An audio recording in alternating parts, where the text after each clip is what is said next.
good. I'll stand back. Good morning, everybody. Here we are again. It's day 29 of the Democrat shutdown, and things are getting really tough for the American people. The Democrats are coming near now to a cliff that they will not be able to turn back from, and it's of great concern to everyone who's paying attention to all this. You will note that more air traffic controllers and TSA agents and park rangers are about to go without a paycheck. You've got families and children that rely upon SNAP benefits that are going to go hungry here at the end of the week. You've got more critical workers, by the way, including the people who are the stewards of our nuclear defense arsenal, who are forced to stay at home as the government remains closed. The Democrats own every one of these consequences. So we want to point out a couple of important facts this morning for you. It's no coincidence that polling this week confirms that over 70% of the American people believe the Democratic Party is out of touch. And amazingly to us, still every day, they turn their backs on more and more hardworking American families to prolong their pain. And that is exactly what's being felt here. It is incredible to us that they've now voted 14 times between the House and Senate to reject the clean, simple funding bill that would simply reopen the government. 14 times they have thumbed their nose at the American people in spite of their pain that they themselves have acknowledged. And as we've explained here, the motivation behind that is very clear. And this is why the polling is indicating what it is. The people know the Democrats are responding to fear. It is their fear of the most radical far-left voices in their party that has made them decide to obey the demands of the far left and to shut down the entire government and thereby inflict all this pain on the people. And almost comically at this point, the Democrats are still out trying to convince you that this is somehow Republicans' fault. But the facts are the facts, and the American people can see that very clearly. They see the truth. We brought you a handy scorecard here so you can, follow the votes. I mean, this is very simple. The votes to pay the troops and federal workers and continue SNAP benefits and get air traffic controllers and Border Patrol agents paid. This is the vote tally. You see the dates here. The House did our work back on September 19th, and we voted, Republicans voted yes. Democrats voted no on all those things. And the Senate has now done it an additional 13 times. These are the votes. No one can say that this is in any way the fault of Republicans. We have a clean, simple bill, and everybody knows it. House and Senate Democrats are openly admitting that this is their shutdown. You have seen the highlight reel of all of them stumbling into admitting that. And yet they're also incoherently claiming that the shutdown is somehow on the fault of the other party. And the people aren't buying it. And that's why the polling continues to show that the approval of Republicans in Congress is rising with each passing day. And the Democrats, at the same time, Democrats in Congress have the lowest approval rating they have ever had since polling began, since recorded polling began on these metrics. And here's just an example yesterday. For example, CNN polling showed yesterday the approval of Republicans in Congress is up 8% since the shutdown began among independents. I mean, that's an important metric because people are paying attention. They understand what's happening and they see who is responsible. It's a really important thing to watch. Ronald Reagan used to remind us that you can always trust the American people, and we do. We trust their intelligence, and we trust their understanding of basic civics. In fact, we trust the American people's understanding of civics far more than the Democrats in this building right now. And a quick reminder of that is the people know that in the House of Representatives, you need a majority vote. You need 218 votes to pass legislation, to pass a clean, continuing resolution to fund the government. That's exactly what we did on September 19th. They also know that in the Senate, you have to have 60 votes to pass substantive legislation. And we've only got 53 Republican seats. That means we need, by the math, at least 7 Democrats to join us to reopen the government. Now, in other words, the Democrats are the only reason that the government is closed, and there is no other way to spin that, to make something else true about it. And of course, the Democrats know all that. We've seen their party leaders, and we've now made their phrases and their comments famous here every morning. Chuck Schumer, Whip Catherine Clark in the House. They've openly admitted that they're using the pain of the American people as their leverage. Why? To show to their base that they're fighting. And they're counting on the American people not noticing all this. And that's the very reason why we have to come in here every morning and relay the simple truths. I mean, somebody handed me this as I was walking in here. Yesterday, according to the Media Research Center study, by a 2.5 to 1 margin, the Capitol Hill Press Corps has tweeted more about the House calendar during the shutdown than the negative consequences of the Democrat shutdown, than the troubles that we have, the hardships that are being experienced because of the troop pay and WIC funding and flights grounded and SNAP funding. You guys are writing more about the House calendar than the real pain that's being inflicted on the American people, and that's why we have to come in and relay the simple facts. Now, there's a misguided strategy that the Democrats are pursuing right now, and it reveals two important things that can't be glossed over. Number one, it shows they have no cards to play except to try to blame the other team, which is ridiculous, and it shows how little they think of the American people. They had a rally a couple weeks ago. They tried to portray President Trump as a king, and we pointed out, again, the obvious truth. If the president was a king, then the government would be open. He's been trying to do that, and low-income families would be getting the food assistance that they need by Saturday. Republicans cannot wave a wand and reopen the government on our own. We must have a handful of centrist Democrats in the Senate do the right thing. And any Democrat suggesting otherwise knows exactly what they're doing, and they insult the intelligence of the American people. And by the way, every reporter in this room when they do that. Unlike Democrats, Republicans have nothing to twist or spin. We are just simply here relaying the simple facts and the truth. And the American people are responding to that. And that's why the polling indicates that they trust us more than the other side, because we are the ones here telling you the truth. We have nothing to hide. They are trying to obscure the facts. And by the way, the biggest unions are beginning to say the same thing. On Monday, the largest union of federal workers, the American Federation of Government Employees, came out, as you saw, and publicly urged Democrats to join Republicans and pass the House's short-term funding bill. The union president said, quote, "A strong America requires a functioning government, one that pays its bills, honors its commitments, and treats its workforce with respect by paying them on time." Amen to that. Of course, we agree. But it wasn't just the AFGE. You had the same commentary, the same plea by the National Association of Air Traffic Controllers, the Coalition of Airline Pilots Associations, the NetJets Association of Shared Aircraft Pilots, the Allied Pilots Association, the Southwest Airlines Pilots Association, the leader of the Teamsters, and the New York Steamfitters Union. They're all coming out. These are the constituencies that the Democrats claim that they support, and that's why the unions came on side of the Republicans in the last election. They've had enough of this nonsense, and they've all called on Senate Democrats to end this shameful shutdown. And it is a shame. The Democrats need to be publicly prodded by their millions of hardworking Americans to just simply do the most basic function of their jobs. A rational person would read the pleas of the federal workers and conclude that it is time to end the charade and turn the lights back on. But the Democrats are not rational right now, and they've deliberately ignored the plight of all these federal workers around the country. People are going to remember this, and they should.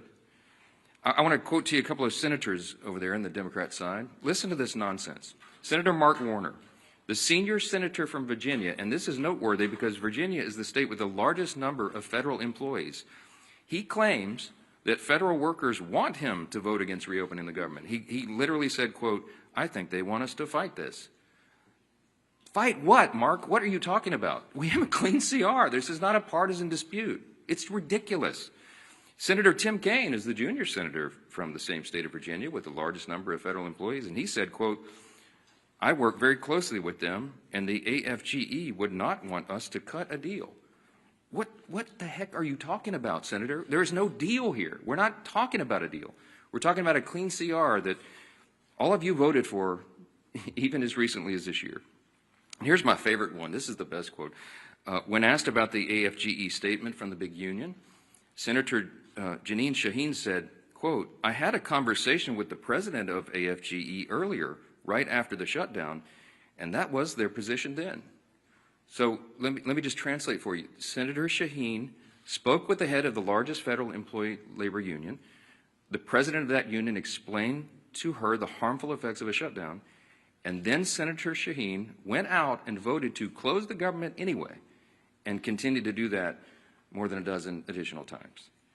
Senate Democrats knew the pain this would cause. They knew about the missed paychecks. They knew the uncertainty of making rent for so many people. They knew about the missed meals. They knew about delayed flights. They knew that our nuclear arsenal and our national defense would be negatively affected by this, and they did not care. They shut the government down anyway to appease the far-left voices of their base. And the Democrats have some soul-searching to do. Are they going to continue to do that? Are they going to run from the far left and do their bidding? Or are they going to do right by millions of federal workers and the American people who continue to show up to work daily without pay? Are they going to do right and reopen the government so that those people are taken care of instead of the Marxist far-left base in their party? That is the question. And we pray that Senate Democrats come to their senses before the situation becomes too dire. On Saturday, this gets very real. SNAP benefits will stop flowing to all those who need it. You're talking about tens of millions of Americans at risk of going hungry if the Senate Democrats can continue this gambit. Instead of taking a simple vote to fund the government, which Senate Democrats have now had more than a dozen opportunities to do, Democrat attorneys general are suing the federal government to try to compel SNAP benefits to flow despite the government being closed and despite the fact that there is no money to do that. Congress hasn't authorized that. The contingency fund for that was something they batted down when the Democrats decided to vote against the CR and shut the government. For Democrats, there's a much easier option on the table. Just go do your job and fully fund all these programs and all these categories of people by voting for the CR. That's it. You don't have to do anything for Republicans. Just do your job for your constituents.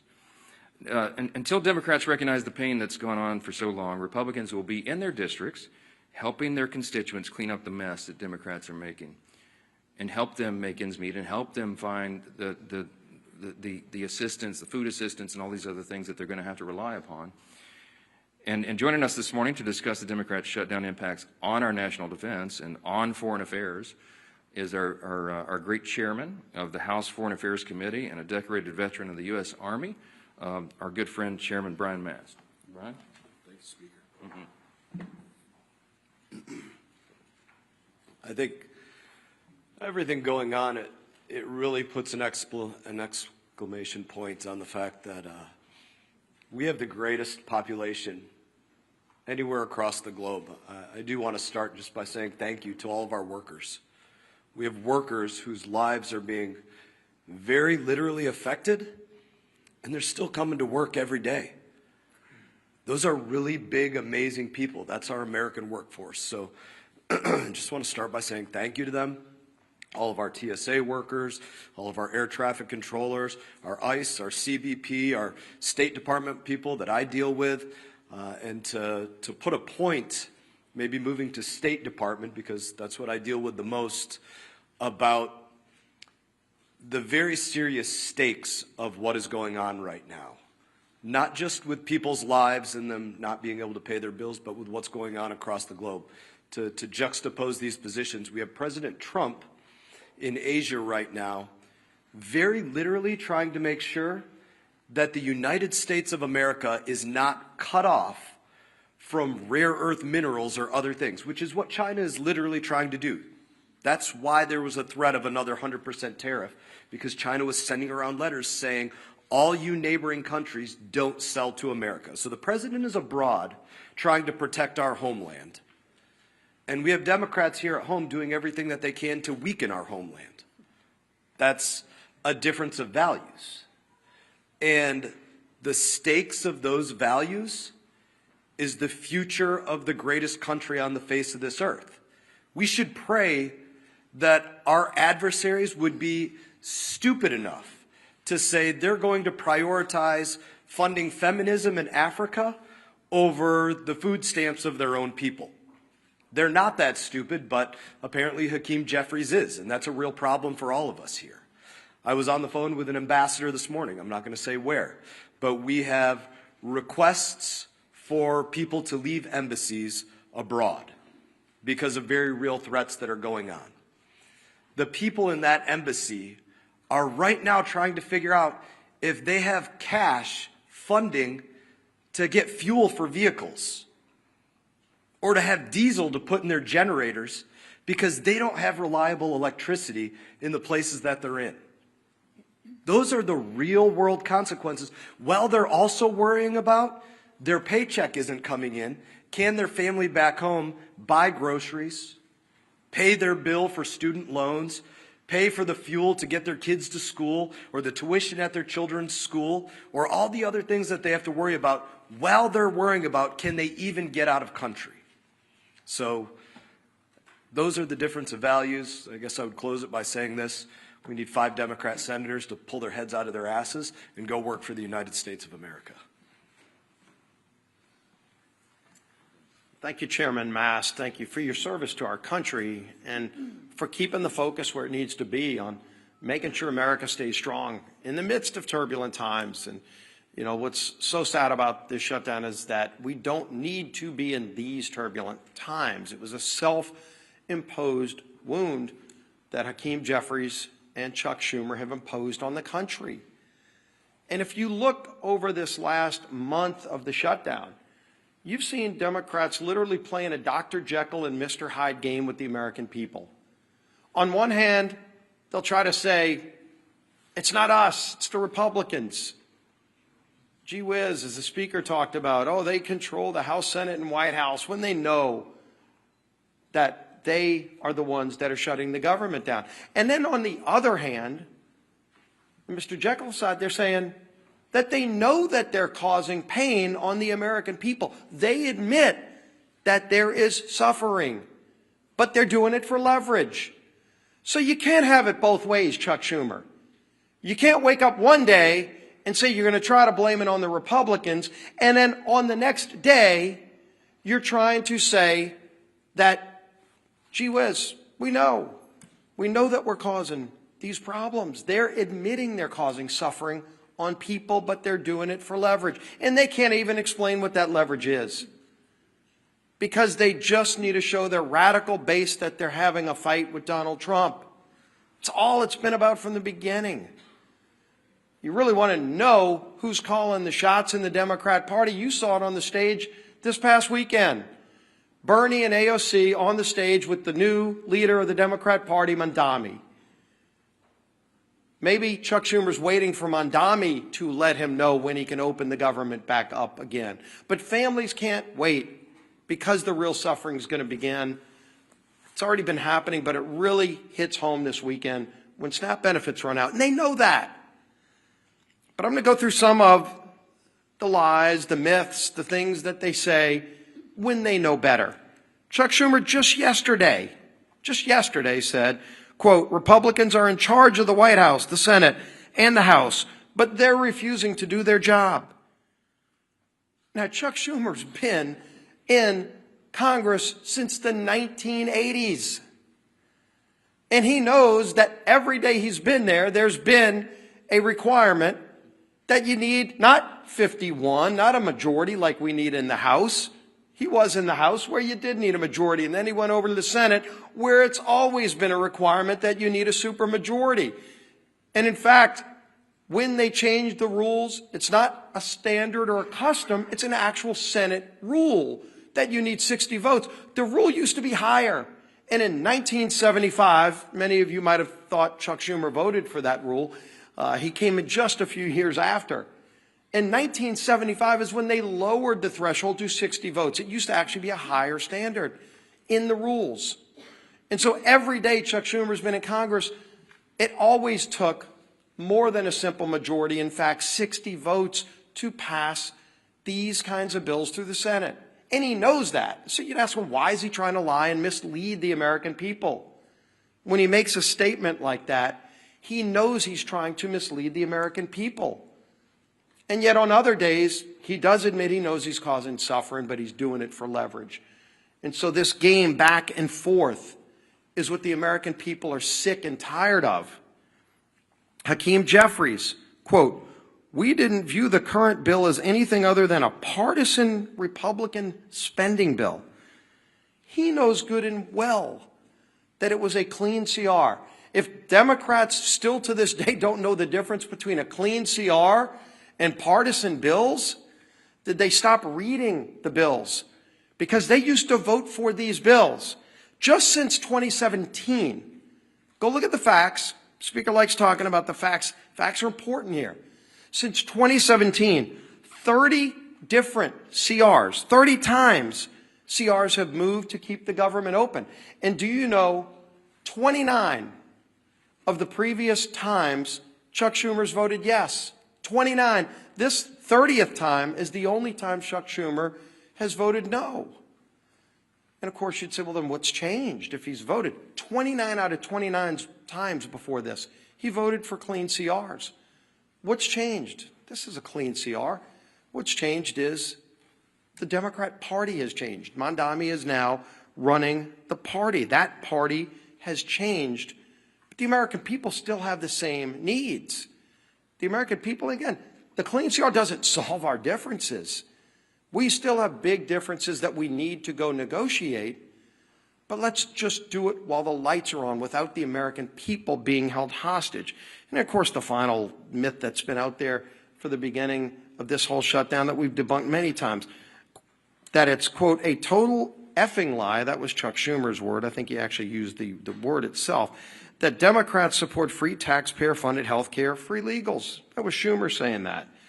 And then, of course, when you read his alternative bill, his list of hostage demands, the $1.5 trillion spending bill, it includes in it a provision that repeals the verification we put in that says illegals can't get free health care. And CBO, not us, CBO said that would cost $200 billion in taxpayer health care benefits going to illegals. They know that. Of course they know it. And so why would they want to try to mislead the American people by over and over again making those statements? So here you can see it. Time and time again, the SNAP benefits comment the speaker talked about. They were warned in early October that 42 million people could be at risk in just weeks of losing their SNAP benefits if they didn't open the government. They knew that, and they want to play this game of chicken, this Jekyll and Hyde, one day trying to blame everybody but themselves, and then the other day taking ownership and admitting they're causing suffering, but they want to do it for leverage. You can't have it both ways. And more importantly, the American people are feeling the suffering. And this weekend, that suffering gets worse. And we have voted over and over again to prevent the suffering. It's not necessary. It shouldn't happen. And there's a way to avoid it. All they need to do is today, just 5 Senate Democrats need to get courage and say, we're not going to take our orders from Mondami or whoever else it is that are calling the shots over there. We're going to do the right thing and open this government back up so we can get into that negotiation over all of our differences, which are many. But just don't hold the American people hostage while that goes on. That'll bring up our whip. Tom Emmer.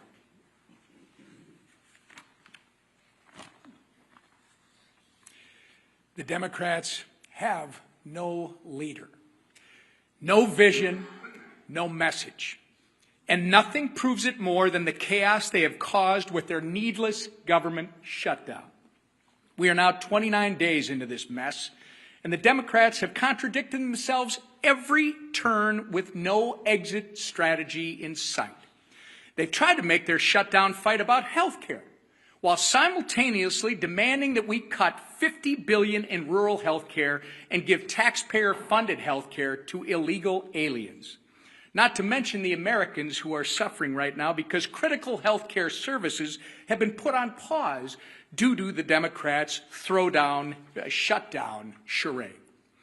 On the issue of SNAP, Democrats are bending over backward to oppose Trump, using taxpayer dollars to fund frivolous lawsuits. Meanwhile, they are the ones causing people to lose their SNAP benefits by refusing to reopen the government. Remember, all of this could have been solved in a matter of 5 minutes by 5 Senate Democrats if they would do the reasonable and right thing by supporting our clean CR. The same CR that they supported just 6 months ago, and as we've said over and over, that they passed 13 times under the Biden administration. But instead, they'd rather run in circles, tripping over their own feet in the process and hanging their constituents out to dry. Why?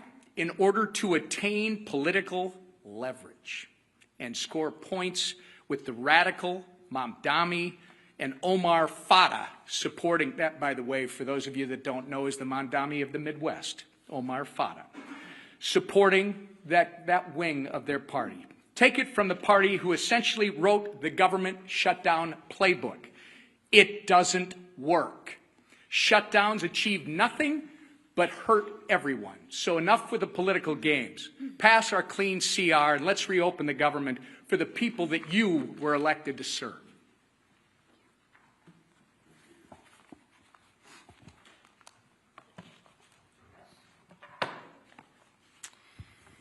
Well, good morning, everybody. Good to see you again.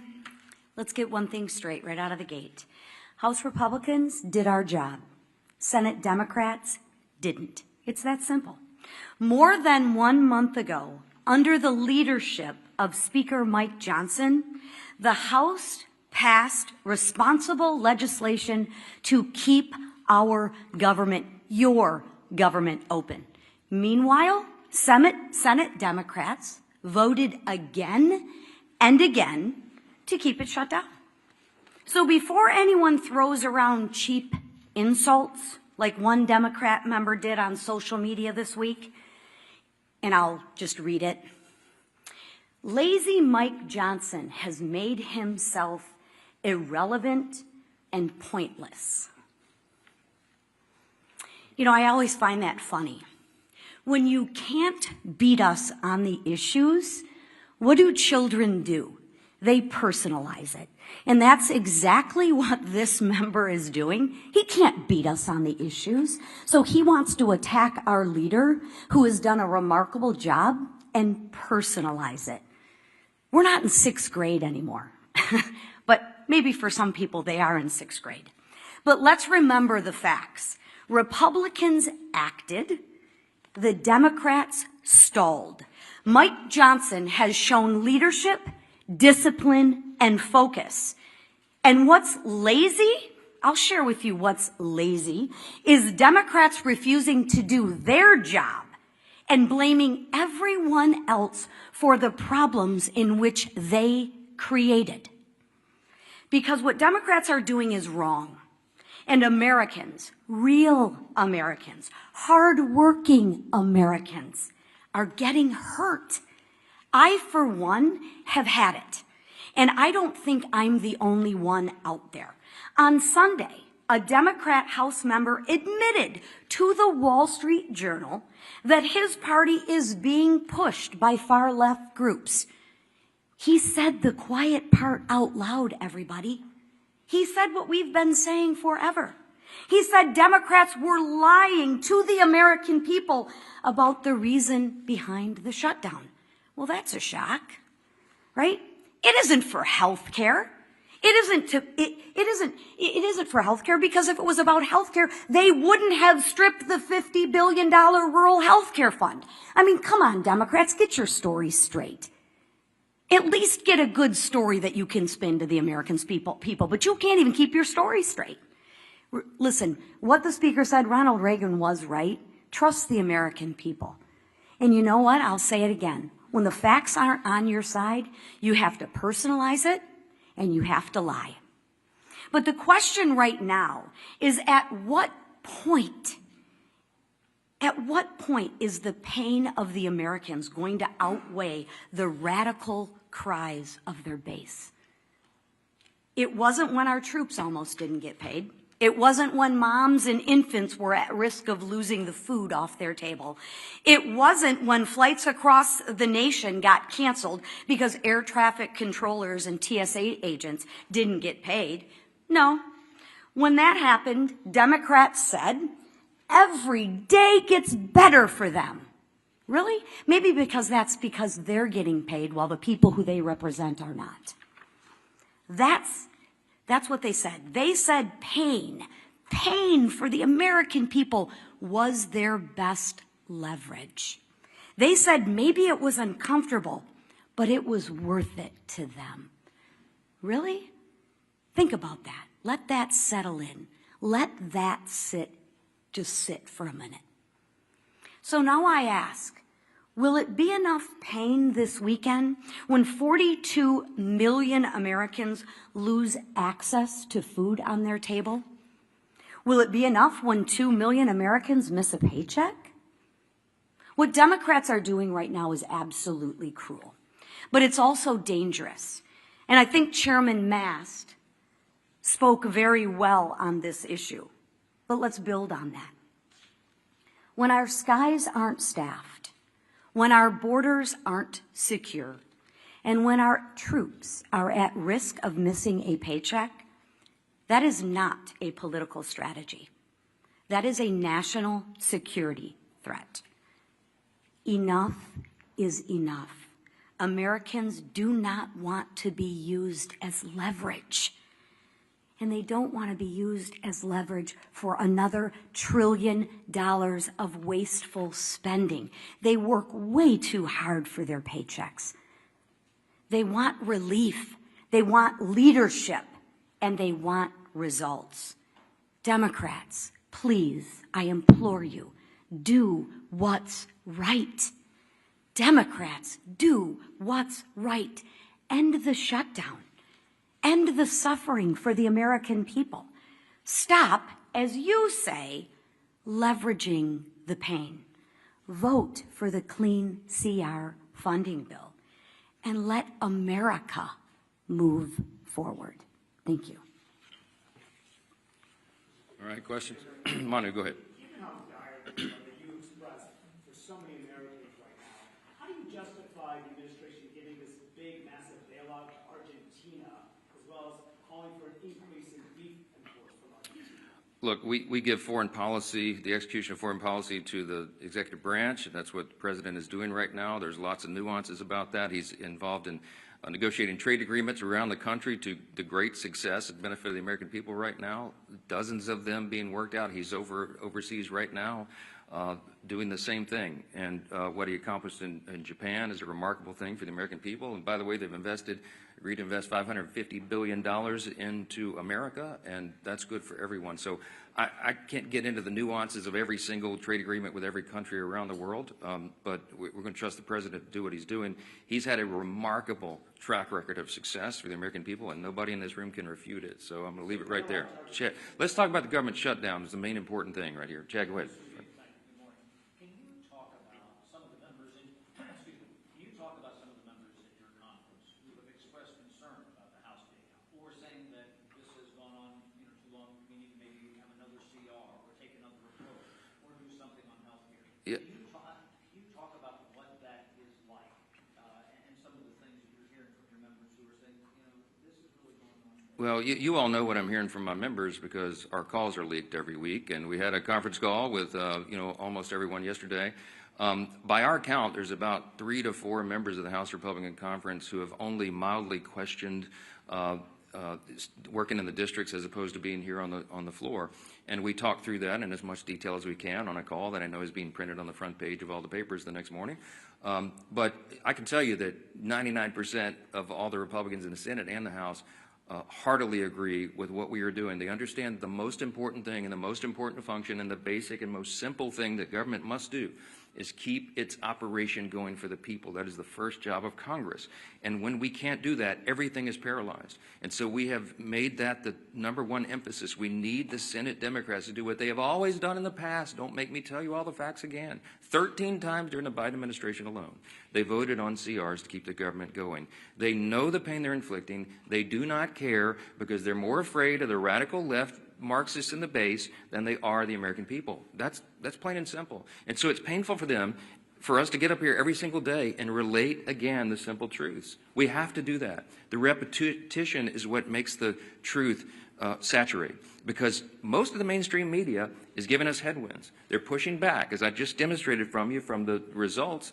The research proves what we know intuitively, that the mainstream media, most of the legacy media, is parroting the talking points to their side. You are not asking Chuck Schumer the hard questions. You're not asking Hakeem Jeffries the hard questions. Not enough of them.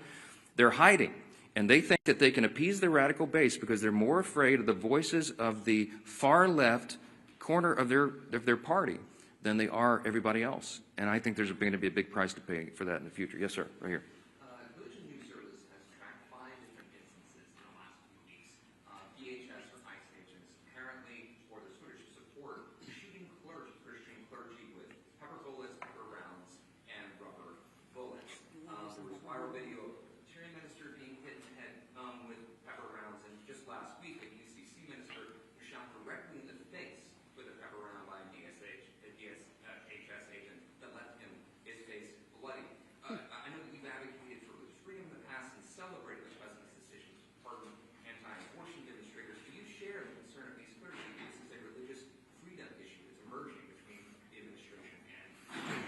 I can't comment on any of those instances. I haven't seen or heard any of those videos, so I'm not going to comment. But I would say, hold on, wait a minute. Let me answer you. Hold on. Thank you. You asked the question. Religious freedom does not extend and give you the right to get in the face of an ICE officer and assault them, if indeed that was what happened there. What I've seen is a measured approach by the people who are trying to enforce our border laws, our immigration laws. And that was desperately needed and desired and demanded by the American people. You might remember the #1 issue in the November election last year was the wide open border and the chaos that has ensued by that. So the people are out doing a very difficult job. ICE officers, by the way, are under tremendous strain and pressure. How would you like to do that job if you had to put on the badge and do it? When you know you have the media criticizing every move and you have wild protesters in your face, cursing at you, waving their finger in your face, and sometimes pushing you and assaulting you. Okay, it's a dangerous, risky job. Thank the Lord that there are people who are willing to do that difficult job, to put on the badge and show that kind of courage.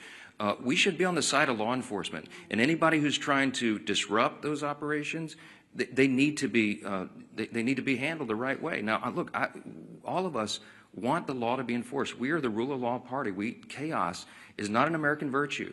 The rule of law, but you have to have order, and you have to have peace, and you have to have some people who are brave enough to put on the uniform and go ensure that. So get out of their face and let them do their job. That's what I would say. Down here, yes, ma'am. We're getting closer to the November 21st deadline for the CR that you guys passed. We're almost 3 weeks away from that.